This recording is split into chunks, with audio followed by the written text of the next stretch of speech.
welcome to my podcast on real relationships.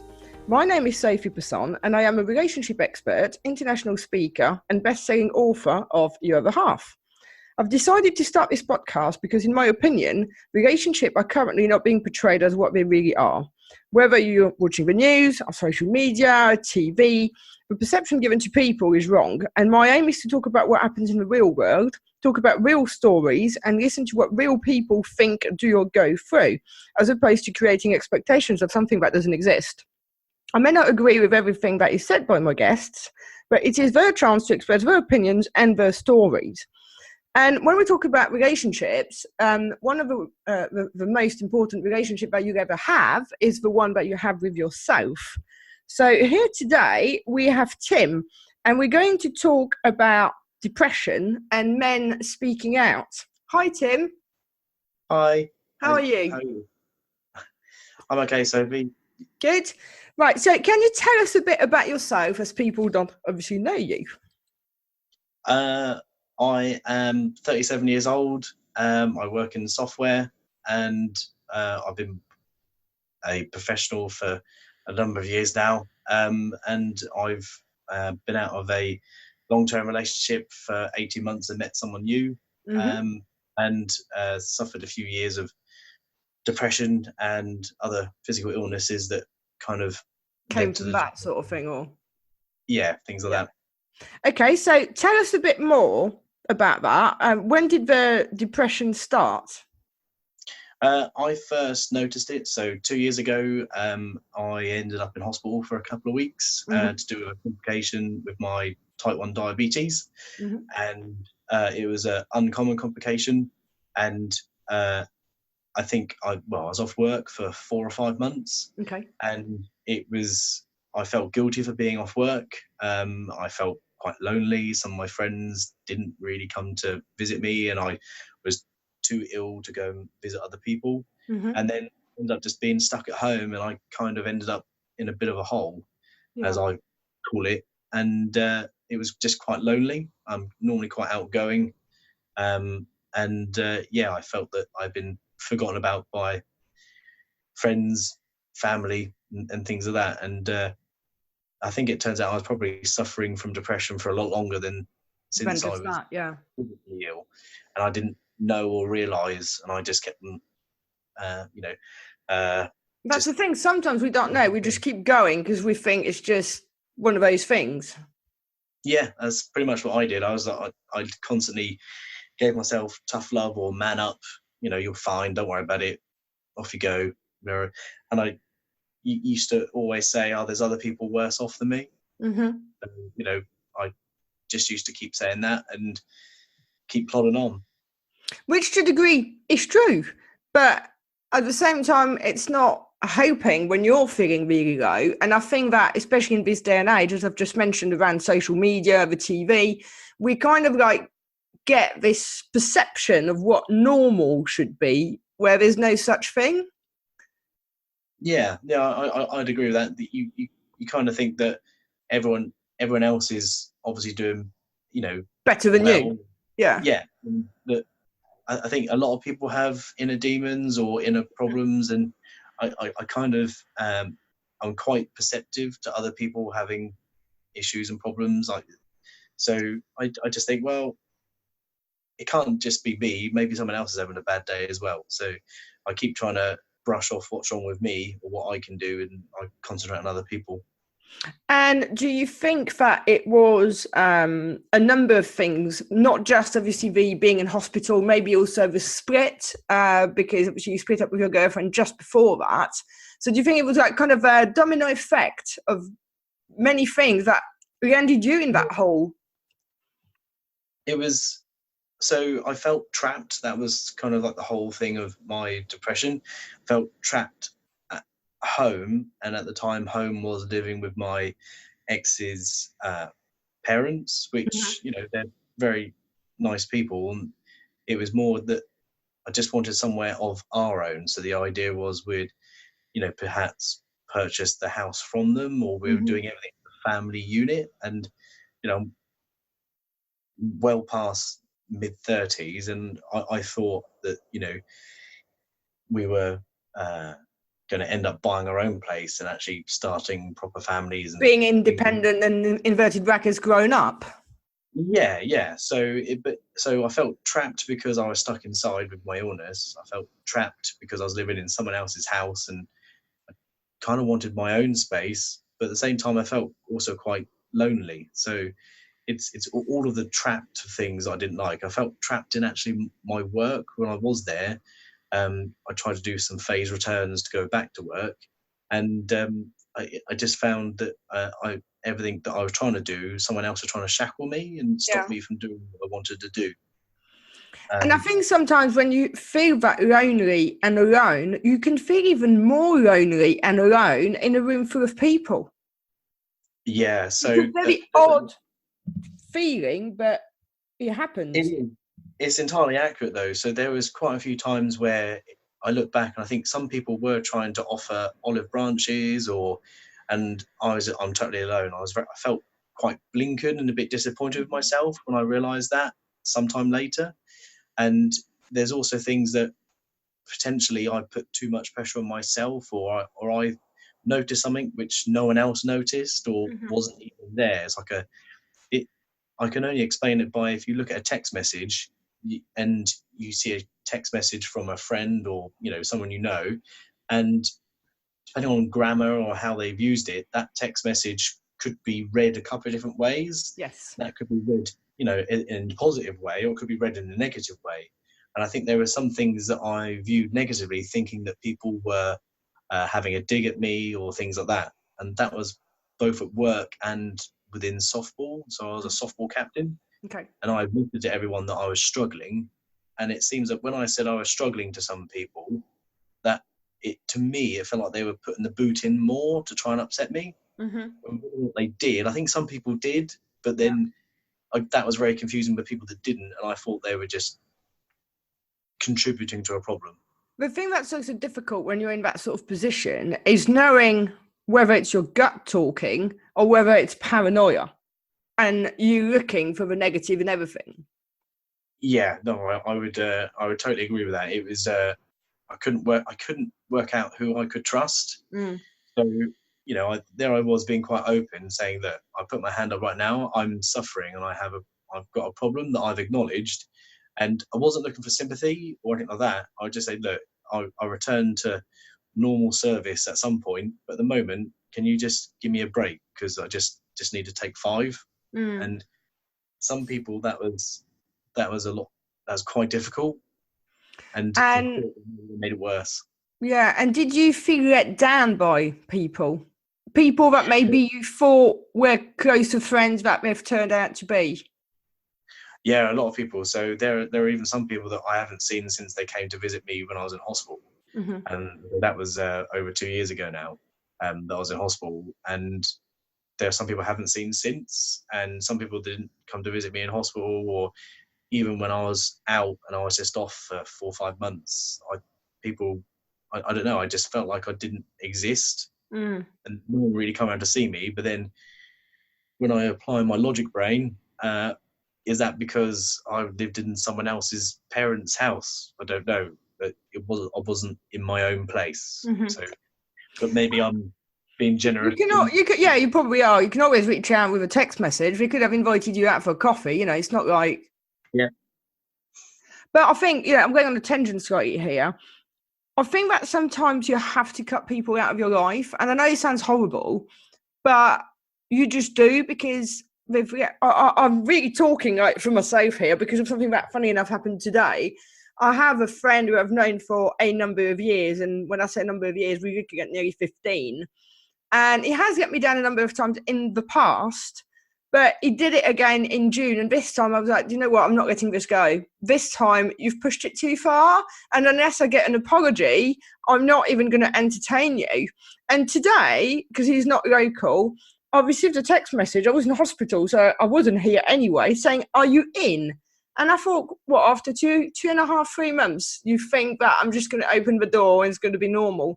And I'm quite happy to let it go now. I think I'm at peace with that, because there's a point where you're nice, you're present, but if a friendship is something where both people bring something to the party, not just one.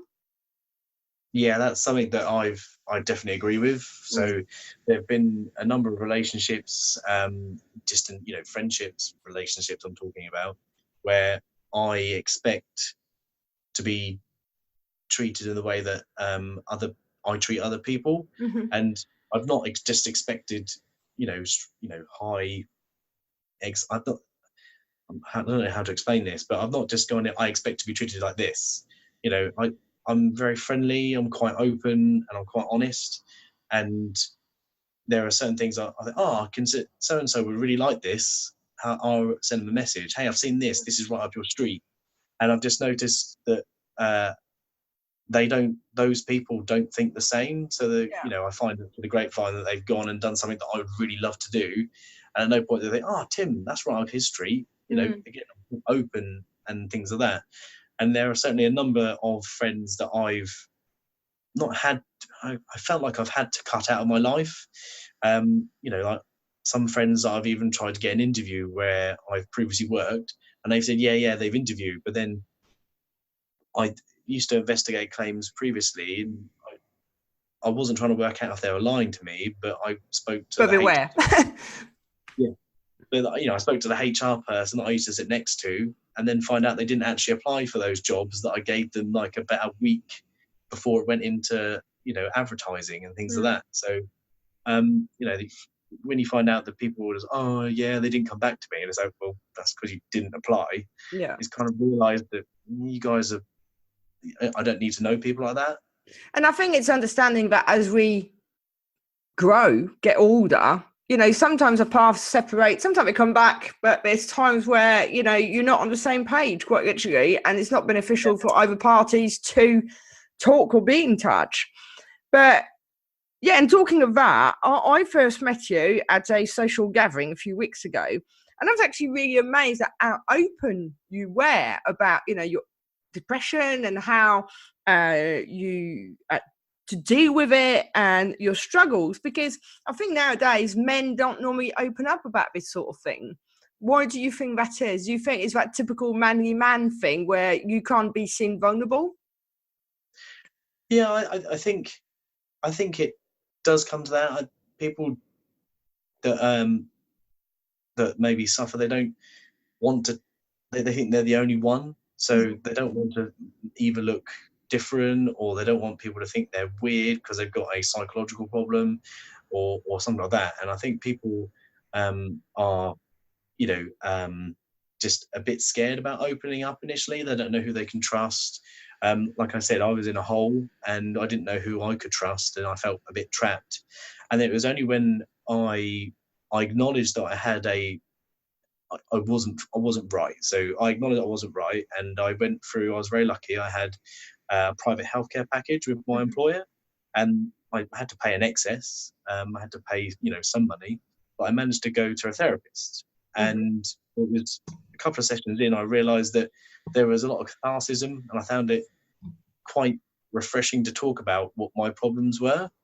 So, and just it was actually quite nice to say it to someone I didn't know. I think that Yeah. was even better. So there was no judging. There was no like saying, "Oh, that's only because you did this the other day." If you spoke to somebody and the more I did this, and the more I kind of practiced things like mindfulness, or Mhm. just trying to relax to stop my mind from overthinking things and things like that, the more I found that I spoke about it, actually the better I feel.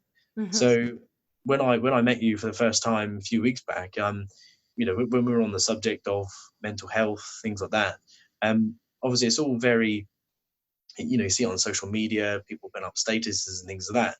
And weirdly, as a side note, I find quite ironic that some of the people that I've seen put up statuses of, hey, don't forget my kettle's always there if you need me. Yes. Some of those people have actually caused some of my issues, but whether or not that's because I imagined it or I thought they were being funny with me and weren't, certainly from the softball crowd and things like that. But the more I spoke about my own issues, the more I could make sense of them. Yeah. Because when I'm having a good day, I can see logically that yeah, I know I had a bad day then, and maybe if I had spotted it sooner. I could have maybe stopped myself going round and round in my head or worrying about something. So the more I talk about it, the more I can spot. It's like spot certain things. Like when you rewatch a movie several times, you pick up on little bits of the movie you'd never noticed before. Yeah. So me talking about it quite openly, and I talk about it with, if it comes up in subject, I'm not really scared to mention that. Yeah, I've had a few problems, and then it's quite. I think it settles other people that have also had problems, and then other people say things as well, and they come out. Yeah, it allows them to open up, yeah. And I think one of the things that you said just earlier about, there's certain people that think that going to see somebody to sort out the problem, you don't need to do that. You can do that with your friends. But I think we forget that friends are not there to sort out the problems. They give you their opinions. And as you say, they'd say something to you like, oh, this is because that happened the other day or whatever, where, someone who is qualified to help people, we do so in a way to actually sort you out and fix you, as opposed to people who think that, they can just give you advice because you work for their mum or the neighbour or the friend or whatever. And it's important that people realise that. Definitely. So you got to remember that even the best friends you can have, they might have your friends because you got things in common. So they could be like, oh, man up, you're okay, don't worry about it. And that's something that I've been doing myself for a number of years. Like, I'll be fine. There are other people out there that are worse off than me. But I kept on referring to it as first world problems. I've got a problem, first world problem. And I think it was my therapist that said, but you live in the first world. Yes. And I went, oh, and the penny dropped. And I was like, oh, that's a good point. Why didn't I think of that? I'm quite an intelligent chap. I'm quite logical, and I just didn't even think of that point. But I think it's because people try and make you, oh yeah, but you've got a roof over your head. And it's true. I'm grateful I've got a roof over my head. But if you're going through something difficult, actually, it doesn't really help you to think that you've got a roof over your head at all, does it? No. And in fact, you kind of like all of those kind of things to me go by the wayside. It's more, for me, it was just, I felt trapped by that roof over my head because it wasn't mine. Exactly. It's people assume certain things, and that's why I think it's good to find that help or recognize it. And I think I remember putting out a status on social media saying, look, I just want to let everyone know, friends, family, and the like, I'm okay. I've decided to take myself to see a therapist, and I'll give you a shout in a few months. It was pretty much that kind of thing. And some people were like, oh, well, at least you've acknowledged the problem. And I think, it's very hard to acknowledge the problem. And I think I spent a long time just going round and round inside my own head. And that's when I realized, yeah, I think I need to do something about that. And that's what I wanted to ask you about, because acceptance and acknowledgement is the hardest step. Once you've done that, you're kind of halfway there. You've won in a way. So what would you say the process was for you to get to that point of acceptance? Okay, there's a problem and I need to deal with it.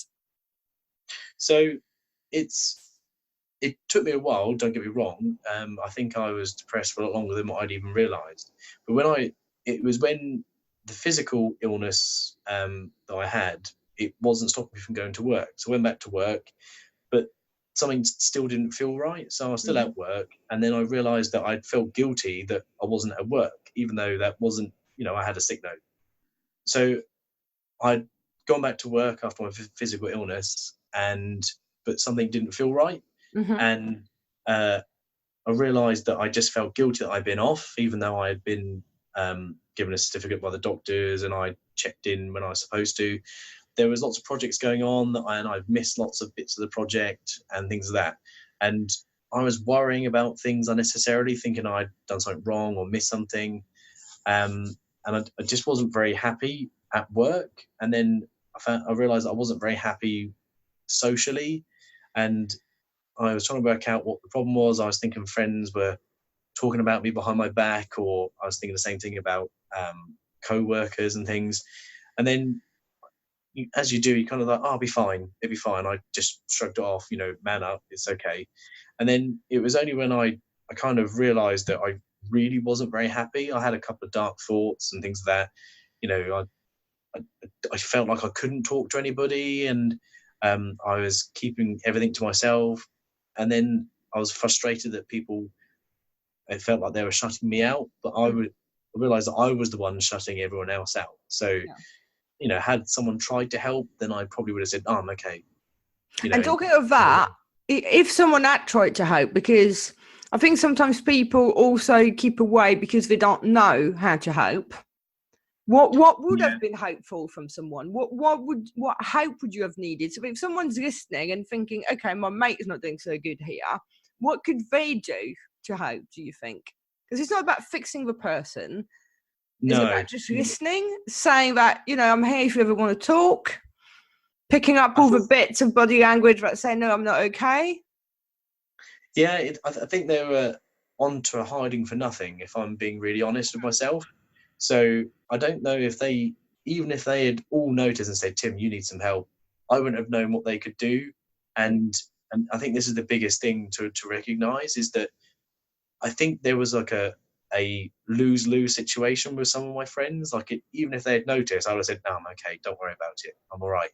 And they would have gone, "Oh, well, I don't know what else to say." And to be honest, I don't think there's any way that they could have ended up with a win-win situation.